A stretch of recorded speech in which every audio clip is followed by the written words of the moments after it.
But we need to talk about the loss. What's going on as far as, the insurance company, how much money, is the insurance going to pay out? I don't know if you all remember, a couple of years ago, a lot of insurance companies pulled out of California because of the high risk as far as these type of wildfires and whatnot, and so a lot of these people probably don't have insurance. Mel Gibson broke down in tears during a podcast, sharing how he never thought it would happen to him.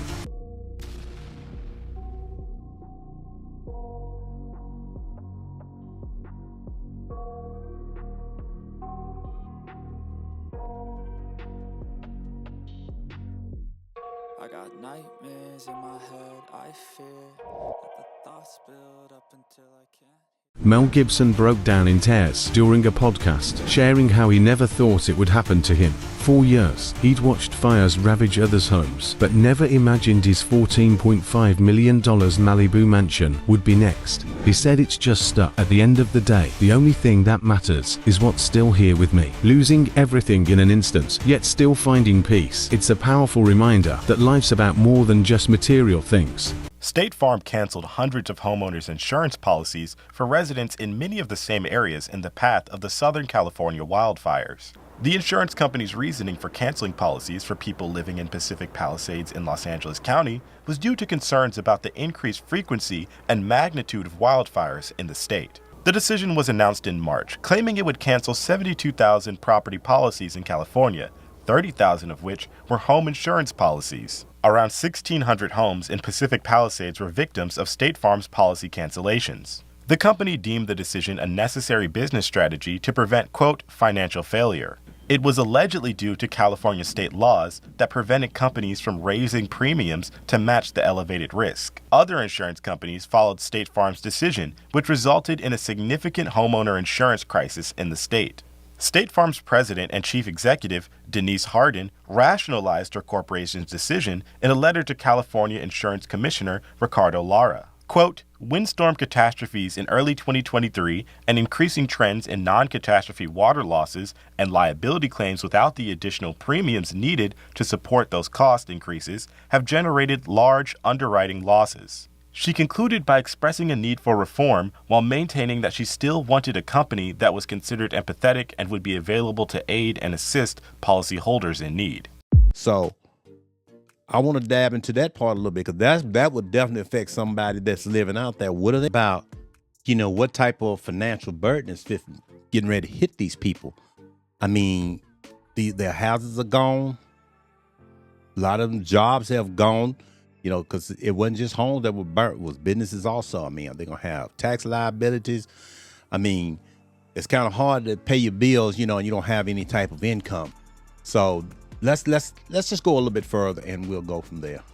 Let's talk about what's going to happen to property taxes if your home is significantly damaged or destroyed. I spoke earlier with LA County Tax Assessor Jeff Prang. Here's what he said. We're going to reduce your assessment and your property taxes for damaged or destroyed property. There is a program that's called Misfortune and Calamity that requires me to reduce the assessed value of your property to reflect the damage or the destruction. If your home was completely burned to the ground, we're going to value the home at zero. Now, when Assessor Prang is talking about property in this case, he's talking about the structure, your home, your garage, any other outlying structures that are there. He's not talking about the underlying land underneath. What happens with that? Unfortunately, this reduction doesn't apply to the land. I really understood what he's saying, so I'm going to go ahead on and put my take in on it. Basically, what he's saying is, if your house burnt all the way down to the ground or whatnot, they will take that into account as far as your tax burden is concerned. Because they still want their money, because they're going to need it to rebuild the city. You don't have a job, you don't have a home. They still want their money. But he just said, the taxes doesn't apply, to anything but the home, what is actually the actual structure that's there. We got to see what he's talking about as far as the land, because this could get ridiculous for people with no job and no income and no home. is a very tricky business because the assessor told me that his office has looked at the assessed values on an average basis in the fire hit areas, and it turns out roughly 2/3 of the assessed value of these properties is the land and not the structure, which means all of those properties in the Pacific Palisades, for example, or Malibu, they're still going to be taxed at a very, very high level. And mortgages, a number of viewers have been asking me, do I still have to pay my mortgage if my house burns down? And I got bad news for you. Yes, you do. A deal is a deal. Think of it like this. You finance a new car, you drive off the lot, the next day it gets stolen, you're still on the hook for your financing payments. It's the same thing with the mortgage. However, I'm happy to say that forbearance, which is basically what a fancy way of saying deferred payments, is possible from some way. Now we're going to attempt to cut through some of this chatter. Basically what they're saying is only 1/3 of the property tax that these people were paying is basically going to go to as far as assessment value. Basically what they mean is, let's put a number on it. Say it's $100,000, which I know is very low for this particular area. But say you had $100,000 assessed value last year when your tax assessment came up, and your house burned all the way down to the ground. Basically, what they're saying is that only $33,000 would be written off, which is 1/3 of the assessed value will be written off as something you don't have to pay taxes on. But they're still going to charge you $66,000 in taxes from a $100,000 structure, even though there is no home there. I mean, I don't know how they expect these people, to be able to, basically survive and come up with this money. Like I said, if your job done burnt down, your house is gone, whatnot, you need every penny you can get basically to get back on your feet. I don't know if you ever been in a house fire. I've been in two, and it's no joke. Without insurance or whatnot, just the basics, soap, water, towels, wash rags, toothpaste, just clothes on your back. Because a lot of times when fires like this break out, only thing you have left is the clothes on your back. You need every penny you can put your hands on just to get back to any semblance of life. Not to mention that if you ran out of there in a hurry and forgot your cell phone, your keys, your car, your this, that, first of all, without a cell phone, you're not going to be able to see if you got a little money in the bank. They're not going to let you access a penny until they can send some type of verification to a phone number that they have on hand to basically verify that you are you as a security measure. So trying to get a phone and you let it burnt up in the fire or whatnot because you were in a rush, that's going to be your first hindrance. The second hindrance is you're going to have some ID. You don't have any ID. The phone company, if you try to go and replace your cell phone, they're not going to even want to let you buy a phone until they see a state-issued ID. So this makes the issue even more complicated because I don't think people that have never been through a house fire realize how complicated things can get when you don't have anything. I mean, when your whole ID, basically who you are, has been stripped away. And then when you go out to places like T-Mobile or whatnot, they're going to give you the third degree. You can give them all the right information out of your mouth and whatnot, who you are, your address, what your last bill was, whatnot. They don't care. What they want is a state-issued ID. Then when you try to go to DMV, they're going to give you a whole lot of runaround because they're going to say, I don't know who you are. Even though they can go right in there and look at your face and kind of get an idea of who you are, it seemed like they could ask you certain questions or whatnot and at least start to look into the process. But that's not how it happens. I know when it happened to me, I had to go to DMV 3 or 4 days in a row, begging for, somebody to just help me to look up the information just so I could just get some semblance of relief. I had a little bit of money in the bank, but I had no access to it. Especially when you got these type of fires that throw you out of the house in the middle of the night and you have to leave everything because you're running for your life. I promise you, it's going to be a situation where you don't have anything. You don't have anything to prove who you are. And when you go in these places like Division of Motor Vehicles and whatnot with all these bad attitude people, and you just trying to get your ID, they're going to treat you like a bum. They're going to treat you like you're less than human. They think everybody is liars and whatnot. And don't get me wrong, I understand, there has to be some type of security measure, but some things to me are common sense.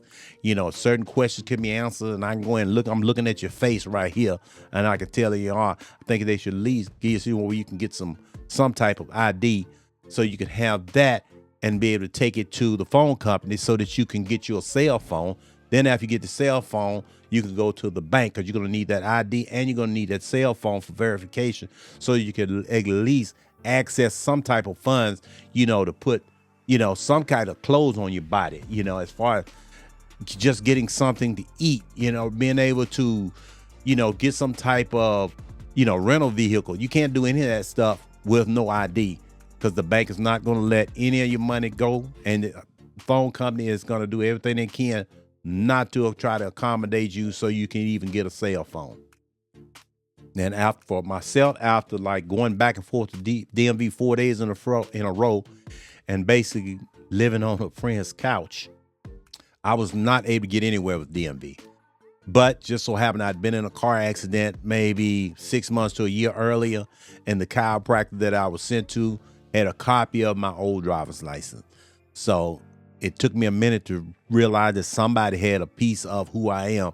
I went back to the chiropractor and basically begged them to give me a copy of my driver's license on a piece of paper, so I would have something to take back to DMV, because without anything in hand, nobody in there wants to work with. They're not going to look it up. They're not going to try to help you in any way. So I took the copy of the paper that I got from the chiropractor. I took that into DMV because they told me to bring something, which, in the case of a fire, especially, depending on how the fire started, you're not going to have anything to show them. So I took the paper back in there basically, and the guy at the counter was like, I don't know what you bringing this in. If, hey, we can't use this. Now, mind you, I just been in there earlier that day, and they told me to get anything that would show my picture on it.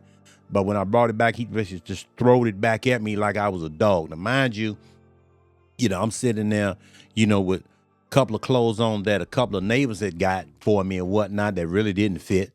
So I'm definitely looking a little bummish, but I had no option, no choice. It's not like I didn't have access to a little bit of funds or whatnot, but I couldn't get to them. Nobody would give me a chance to explain anything. I need ID. No matter what, you tell them, I was in a fire, everything burnt up. This just happened this morning. I don't care. I need ID.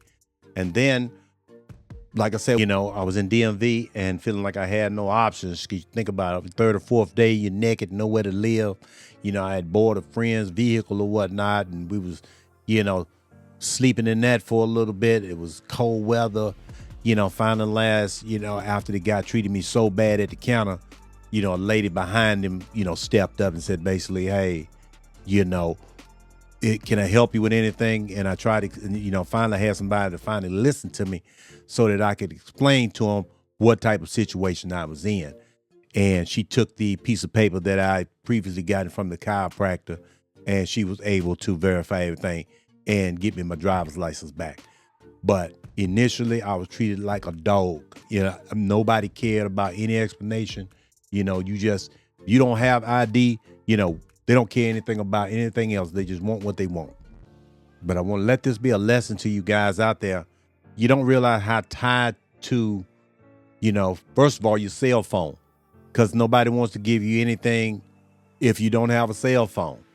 So even if you get your ID or whatnot and you go to the bank, they're going to still give you a lot of heck if you don't have a cell phone with a number on stand that they can actually call and verify who you are. Now, once you get your ID and then you get a cell phone where everybody can verify who you are, then, you have access to your funds. And obviously at that point, you have access to resources where you can at least get off the street. But I can tell you right now, it's very taxing to be in this type of situation, with everybody looking at you like you're nothing. You worked hard all your life.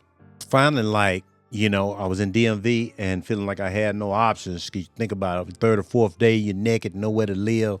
I had bought a friend's vehicle or whatnot, and we was, sleeping in that for a little bit. It was cold weather. Finally last, after the guy treated me so bad at the counter, a lady behind him, stepped up and said basically, hey, can I help you with anything? And I tried to, finally had somebody to finally listen to me so that I could explain to them what type of situation I was in. And she took the piece of paper that I previously gotten from the chiropractor, and she was able to verify everything and get me my driver's license back. But initially, I was treated like a dog. Nobody cared about any explanation. You don't have ID. They don't care anything about anything else. They just want what they want. But I want to let this be a lesson to you guys out there. You don't realize how tied to, first of all, your cell phone, because nobody wants to give you anything if you don't have a cell phone. So even if you get your ID or whatnot and you go to the bank, they're going to still give you a lot of heck if you don't have a cell phone with a number on stand that they can actually call and verify who you are. Now, once you get your ID and then you get a cell phone where everybody can verify who you are, then, you have access to your funds. And obviously at that point, you have access to resources where you can at least get off the street. But I can tell you right now, it's very taxing to be in this type of situation, with everybody looking at you like you're nothing. You worked hard all your life. What'll happen is, a lot of times they say, well, Red Cross will come and give you some money. Yes and no. They will show up. And I don't know if it's just for publicity or whatnot. They will show up on the scene and, ask a few questions or whatnot. But I know when the fire happened to me, it was me, my old lady, and my son was in the house at the time. Now, technically, Red Cross is supposed to give you a certain amount per person, which back then it was like $400 or $500 a piece, which sounds like a lot, but I promise it's not anything when you have nothing. But anywho, what they did is talk to all three of us and gave us one check to hold the three of us of $500. Now, mind you, we got three people that are hungry, three people that are basically all but naked. We don't have no shoes on our feet because we had to get out of the fire, in a hurry or whatnot. We don't have any ID. We're injured up, glass had flew out or whatnot, so basically we had $150 that the Red Cross basically gave for us to split. Well, actually it was $500 for us to split three ways to get us on our feet. Now, I'm grateful that we got anything because at that point we had nothing, but the Red Cross will basically do anything they can do, especially depending on the representative that comes, and they're going to do whatever they can do to not help you in any significant way. I'm just being honest with you. And even though there was another representative there that told the main guys, they was like, hey, it's three people. They're supposed to get 3 cards or whatnot, as so they can have enough, basically get off the street, so to speak. And he was like, no, we just going to give them 1. And it was like, it's not like you can go out there and argue with the guy when you sitting up there with absolutely nothing, no contact. I'm sorry, no access to any funds or anything. You really don't have a choice.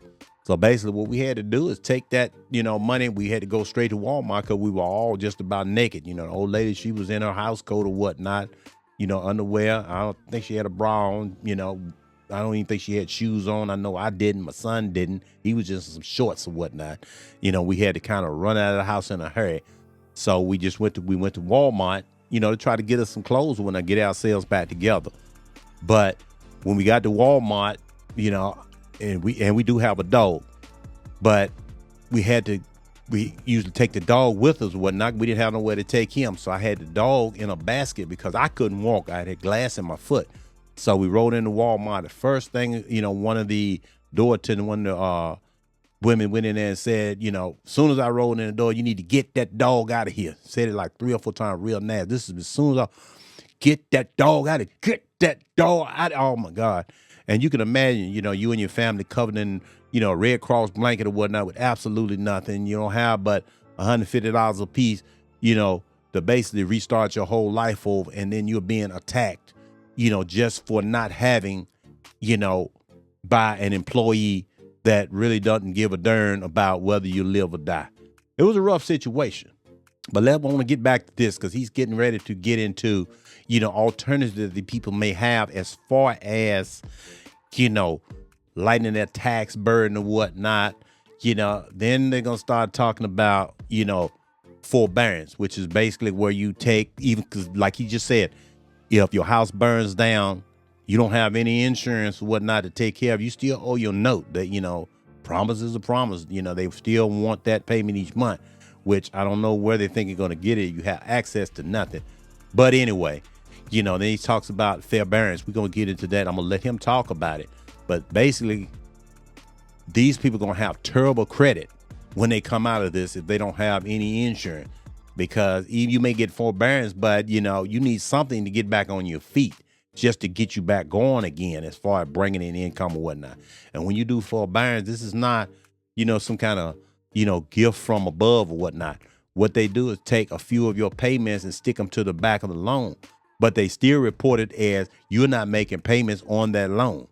Now, the lie that I found out was they will say some stuff like, well, it's not going to affect your credit, if, on a fair forbearance.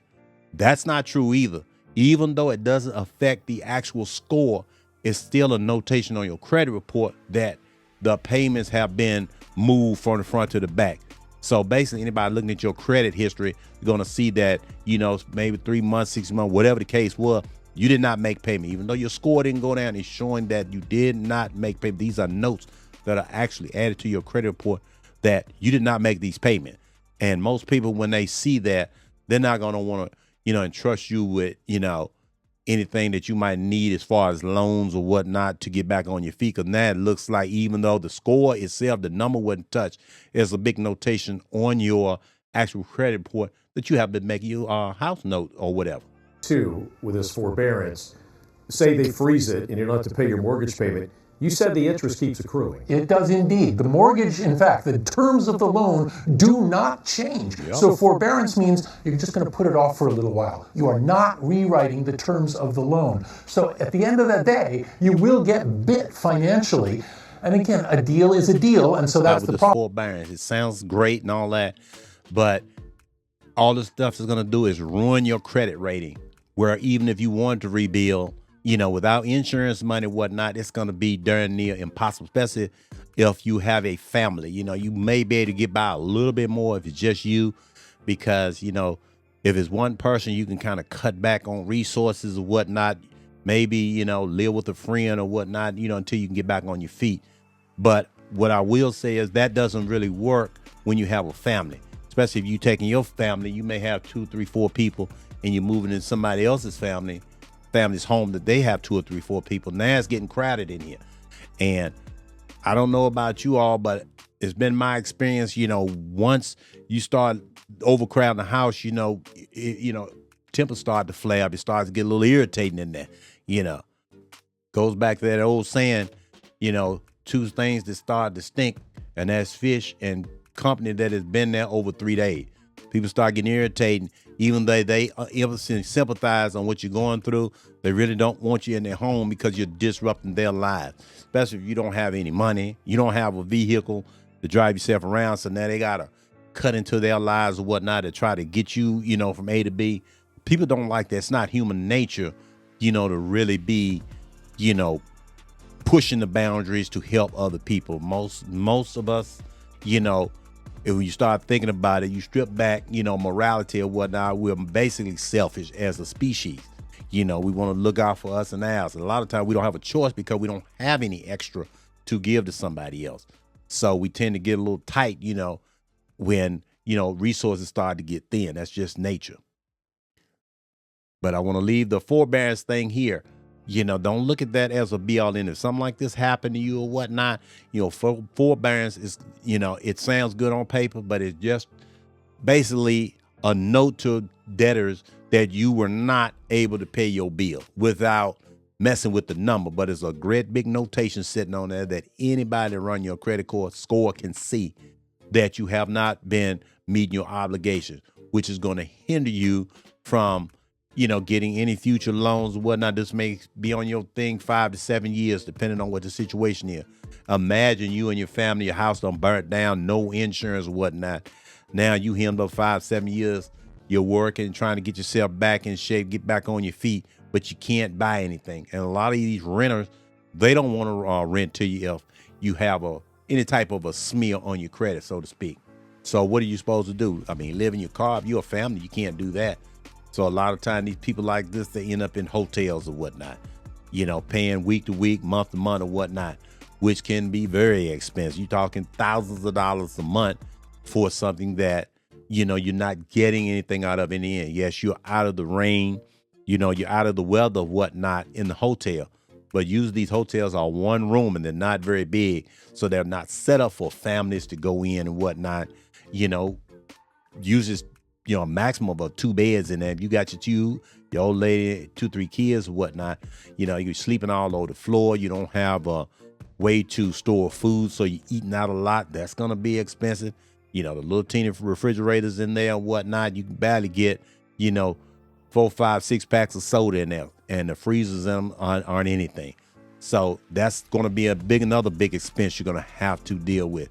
So I just want to bring this to the forefront that, without insurance, which a lot of these people had canceled because the insurance companies have left a couple of years ago because they wasn't making any money. A lot of these people are going to be pushed from middle class, maybe upper middle class, right into the lower class. That's just it. This is just a further situation where classism will step in, and the people that were basically holding on in the middle are going to be dropped to the bottom. And with your house being one of the largest assets that most of us have as far as wealth or whatnot, if that were to just be taken away, in a fire like this or whatnot, basically your net worth basically goes down to nothing. Now, if you don't went through all the situation, not only do you have no kind of net worth, your credit is messed up, you don't have any way of paying your bills on time because you lost your vehicle, or you lost your job, or you're living out on the street, and people don't understand. A lot of times you get in a situation where, you're living out on the street, nobody wants to help you because you can't bathe. You don't have access, to the basic necessities of life. And people that are not in that situation don't seem to understand. First of all, most people, especially the way times are hard today, are really 1 or 2 paychecks from being out on the street anyway. But once you get on the street, it's very hard to come back because, not most people won't even give you a chance. Once you hit the street and you don't have anything, you tend to not have access to, fresh, clothes and showering and haircuts and dental work and stuff like that. You lose access to that. So if you're already on the street, it's really pretty hard to try to come back because, most people, we judge at a glance. As soon as we see you, a lot of time we make an assessment. We don't even take the time to realize, that these are people also that have been through hell. So with that being said, a lot of times, people just blow you off like, oh, he's just a bum or whatnot. Maybe a hard worker, maybe, one of the best in the field, maybe one of the best employees you'll ever have, but most people won't give you a chance once you fall down that far. And even if you fool around and you fall down that far, it's going to be hard to basically come back because if you're getting paycheck every 2 weeks and you're waiting on it, you just basically making enough money to stay in the hotel, to get off the street, basically making just enough money to eat out every day because you don't have a kitchen. You don't have any way to store your food like refrigerators, freezers, stuff like that. So your cost of living is going to go up exponentially just because of the circumstances that you're in right now. By and large, everything was just, it looked, when I got there the other day, I went up there yesterday, it looked like Dresden, after Bomber Harris got through with it. Yeah. Now, so nothing left. For those of us watching this from afar, try to convey to us the feeling of seeing your home, your neighbors' homes, and the community there at such a loss. I mean, it's tragic. It makes you really sad. I was actually, there are neighbors I have that I was actually looking at them. I felt worse for them than I did for myself. I look at it as a strange mixture of sadness and almost kind of an elation in a sense that I count my blessings, no matter what. These are things, and they may or may not be replaceable, but they're only things, and we're still here, and I just kind of look at it as almost in a weird kind of way a purification of, but Of course, it's very sad, and there were many things, gone in the blaze that, I've thought about Yeah, to since. say, he done lost his house, and of course, he's upset. I would be too, but it sounds like to me he thinking that there's something else going on behind the scenes, as far as some kind of purification or whatnot. When they used to come into, the stressed neighborhoods back in the 2000, they called it gentrification, where they would basically figure out a way to move all the poor out and be able to rebuild something there that was so expensive that the poor people, had to move someplace else because they couldn't afford it. I don't know if this is something that's going on now that, I kind of understand how the water system works. I think that they really wasn't prepared, as far as making sure that the reserves were in place before this particular fire. But as you can see, this type of devastation affects everyone, not just the poor. So, somebody like him, he may be fine, if he has, cash reserves in the bank, whatnot, that he can continue to pay his mortgage and be able to rebuild at the same time. Because like we talked about before, a lot of people don't even have insurance. So you basically, whatever you build is going to come right out of your pocket. But what people don't understand, a lot of people is not as fortunate as this guy, where he may or may not be able to, just reach in the bank and rebuild the property. A lot of these people are going to be stuck with nothing. They're going to sit there with a piece of land where their house used to be, still making payments on something that they can get absolutely no use out of, which is going to further drain their resources dry. And a lot of times, this is another thing that starts to push the upper class or the upper middle class, where they're hanging on, but they're kind of spending above their means, so they don't have a lot of savings and whatnot. A situation like this will push you right down into the lower class real quick. With their library cards, they check books out of here. Look at the fire still burning in the roof. Then I drove along the world-famous Sunset Boulevard. To me, Sunset Boulevard is the heart of my community. There's not a single house left standing here. What do you do? What do they do? There's just never, ever, ever been anything like this. One of my best friends grew up here in the Palisades, too. MSNBC anchor Katie Tur. Here she is as a kid in the neighborhood. A heavy hitter, getting a jump on her career. We drove through streets filled with so many of our childhood memories and dreams. Growing up, we had fires, too. Did you ever evacuate? No, we never evacuated. And that's what's crazy. It's like everybody thought in the event of a natural disaster, this area is untouchable. They just thought fire would be contained before it ever got down here. Thankfully, it mostly was until now. And this is the most densely packed area in the Palisades. Not a single house is left here. If I was going home, I'd make a left on this street. Why don't we go there? So as far as I'm concerned, I'm not going to get into whether it's a conspiracy or whatnot. Now, whether there may have been some arsonists helping the fire to keep going, that remains to be seen. I'm going to try to keep my eye out. If I see anything that seems viable, I'll try to bring it back to the channel or whatnot. But I really wanted to tackle the situation that I'm hearing a lot of people asking, but I didn't see anybody trying to answer. It's how the city could run out of water, especially so quickly. And to really understand it, you really have to understand how the water is brought to the city in the first place. And as far as the rest of it, as far as the conspiracy issue or whatnot, there may be something there. I just think this particular situation, California, they wasn't prepared for it. They wasn't thinking that even though they have wildfires every year, the money is probably being diverted to other things or whatnot that are deemed more important than to make sure that they have the proper water supply ready to go just in case.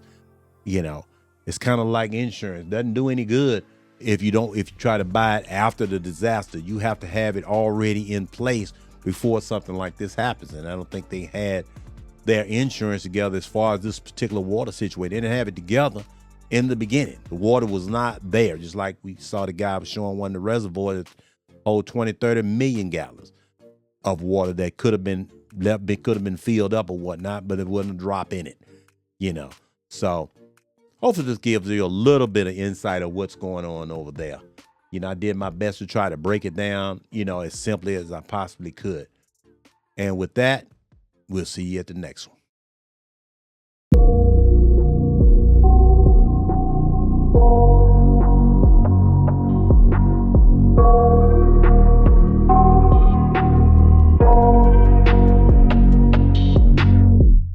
I got nightmares in my head, I fear that the thoughts build up until I can't hear, that my mind fills up into a creature, and it haunts me somewhere much deeper. Anxiety, filling up every space, no privacy.